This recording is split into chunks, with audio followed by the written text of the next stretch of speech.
Chris Dulce, class of 1981, who will present his father. Thank you, buddy. My pleasure, Chris. Okay. Thank you. It's a proud moment for our family. And speaking of family, I thought we'd bring them along here. Each of them would like to say a few words, and it's quite difficult to say a few words about my father. And we're going to try to keep this unemotional. Try to keep it brief. There's 5 of us, so I thought we'd start with Paul, who is the 4th child and been with the company now 16 years. So, Paul, take it away.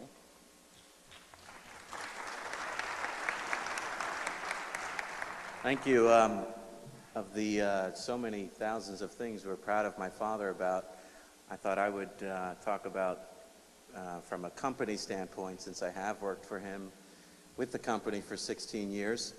Dad, it's just been so wonderful to be able to be a part of your company, and if all of you here tonight can imagine how proud I have been to show up to work every day and to be called Andrew Dulce's son.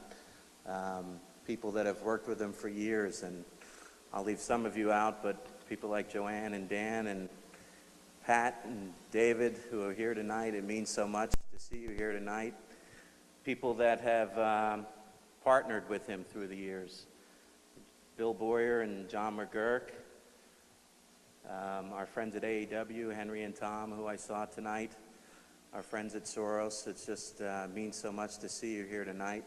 But more than anything, and besides all of you here tonight, just the thousands of employees within Dulce International who tell me every day that I go to work how proud they are to work for Dulce International, and how they hope that they will make the rest of their career as a member of Dulce International, what that means to me. That's how I feel every day. Dad, I want to thank you for making me so proud and for making me enjoy showing up for work every day. Next up is Andrea, who is the oldest child. Andrea, go ahead. Good evening. This kind of honor naturally lends itself to a time of reflection of the honoree's life. Well, I've done that. Most people measure success by material wealth, but as I see it, my father measures his wealth by his friendships. And he's had a very rich life, as many of his old, new, personal, and business friends are here tonight. Not many people can say that they have kept and cherished every friend they've ever made. When you reflect on Andy's life, he does cherish his friends. I love that quality about my father. Thank you for recognizing him tonight. I'm very proud of you, Dad. Wow, Andrea is the journalist major. Wasn't that beautiful? Okay, Denise, you ready? 3rd child. 3rd child from Burlington, Vermont. You took part in my speech. Good evening. On behalf of my husband, John, my daughter, Cassandra, and myself, we're thrilled to be here. We live in Burlington, as Chris said, so this is a big night for us. When I was diagnosed with breast cancer 2.5 years ago, my world came crashing down, but I had my family. And as busy as my father is, and as many obligations as he has, I came first. I remember when I was undergoing my first surgery, my parents had coincidentally planned a trip to Rome to have an audience with the Pope that they would have been more than willing to postpone. Looking back, I don't think it was coincidence at all. I think they were meant to be there, if not for their sake, for mine.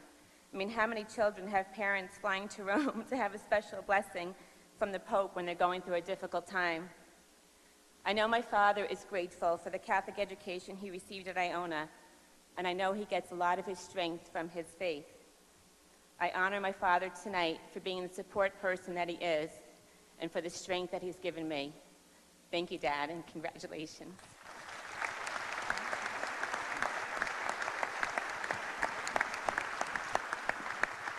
Okay. Last is the baby, Ma, huh? The baby. Danny, go ahead. Thank you. Maron, what a tough act to follow there. In approximately 3 months' time, I will be a first-time father. And with all the anxiety I have with my wife, the curiosities, the concern, my one saving grace is that I can say that I was raised by my father, and I have good experience in being his son, in knowing that there are three important things in life, and that is love, support, and family. One other thing I'd like to mention is that I am Generation X, which means the majority of you have no idea who the heck I am. Generation X means no identity, means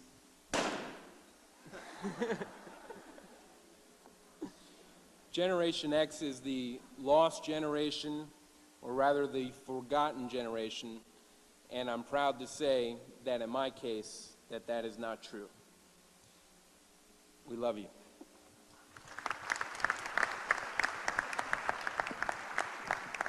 Well, Dad, I'm proud to be an Iona graduate and one day to pass the torch and accept it from you in our efforts for Iona College. And there's one person we do have to acknowledge, all of us here as well, as somebody that doesn't get a fancy dinner, no special awards, but is just as much, meant just as much to us as Mom here. So, Mom, thank you very much. I'm sure Dad will mention you too.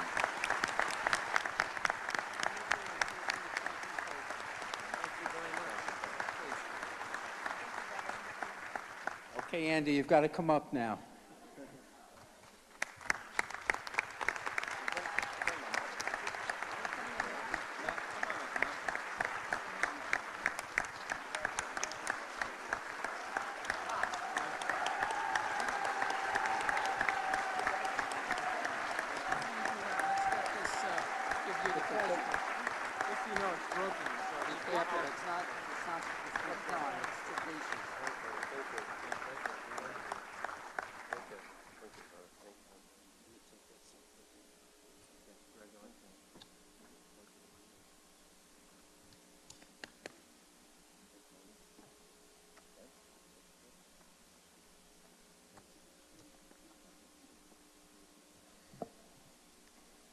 Wow, please seat.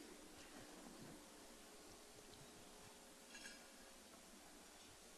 think they said it all for me, but, you know, one of my hopes and aspirations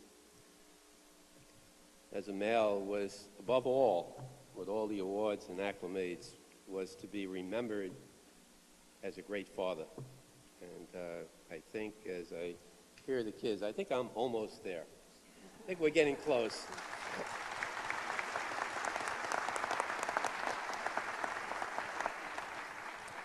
You know, it's a rare and wonderful moment for an individual to stand before most of the people in his life who made a major impact in that life.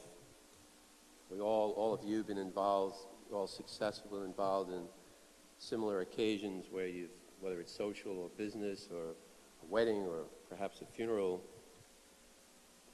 where you've had a chance to talk about a specific thing. But rare when, like tonight, all the important people in your life are here before me. So what to say? I thought about it for a long time. And I struggled to prepare the appropriate comments, and my children have spoken a lot about not just me, but all of you, basically. So please be patient for me. But first, I'd like to say thank you to my family for being my inspiration, for making me so proud of you. I'd like to acknowledge my mother, if you would, Mom. Please stand up.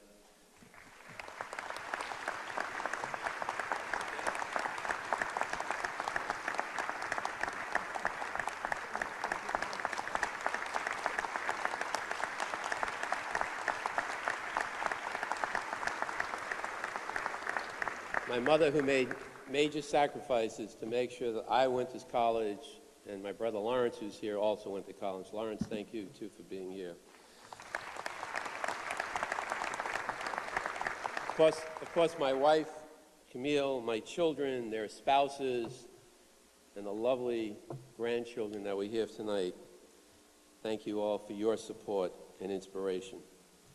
To my friends, for your support and friendship, friends that I grew up with, friends that I went to college with, thank you. To my fellow associates at Dulce, whether you're an associate working together with me or a customer or a professional that gives us support, thank you for bringing reality to my dreams with your success. To my business partners, providing capital and patience that has enabled me to achieve our vision. And obviously to Iona for the educational foundation, which was based on Christian principles that laid the foundation for learning and allowed me to continue to understand that learning is a lifelong endeavor and we continue to learn. And also for allowing me to create the relationships with the class of '57, and some of the guys are over there, and I'd like to especially acknowledge them. Iona, you're a special place. You're making great contributions in helping young people shape their dreams. We've had several interns in our company, and they really excel. And Nick, I have to tell you that congratulations on the award. I'm a little embarrassed to tell you that I was in the business school and I didn't do too well in accounting. And so much for Brother Glennon, who embraced me and took me into the liberal arts college and finally able to get a degree in economics, so I became an economist instead of an accountant, if you would. Brother Liguri, your vision and energy is making a difference. I mean, you are truly an entrepreneur who's bringing Iona to new levels. And I think I saw Jeff here tonight, and hopefully between you and Jeff, you can get us to the Final Four.